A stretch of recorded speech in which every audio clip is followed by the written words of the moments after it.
Галдан бошиг тааны мэндэлсний 380 жилийн зэрэг Ховд аймаг бас олон талт үйл ажиллагаа явуулж байгаа юм нэг нь одоо миний ард байгаа энэхүү Галдан бошиг тааны хөшөө дурсгалын тухай байгаамаа. Тэгээд энэ хөшөө маань болохоор 2004-өөс 2006 оны хооронд бүтээгдсэн хөшөө байгаа.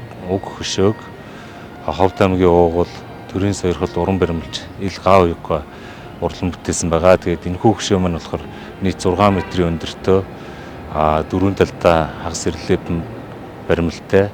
Ерөнхийдөө бол утга санаа нь Галдан бошиг тааны үед одоо нийгмийн цаг үеэс ороо бусгай байсан үед үеийг дүрслсэн тийм баатрийн уяг дуулахтайгаар бүтээгдсэн байгаамаа. Тэгээд энэхүү хөшөөний гурван талд байрлаж байгаа релефэн дээр болохоор Галдан бошиг тааны одоо туулж өнгөрүүлсэн амьдралыг бас зогсхон харуулахыг зорьсон юм хагас релефтэй бүтэн байгалийн орчин чулуугаар суурийг хийгээд бүтэн хүрэл хөшөө болгож ингэж уралж бүтээсэн байгаа. За ташрамд гэлэхэд бол төрийн сойрхолд уран баримлж гав югон одоо Ховд аймагтаа бас 2 том хүрэл хөшөөг бүтээж үлдээсэн байдаг.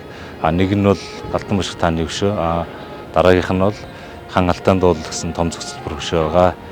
Тэгээд манай Ховд аймгийн орчуудын эвлэлийн зүгээс болохоор үе уран бүтээлчд маань Галдан хааныхаа одоо сэдвээр бас томоохон бүтээлүүд төрөвж ирсний тод жишээнүүд бол байгаа.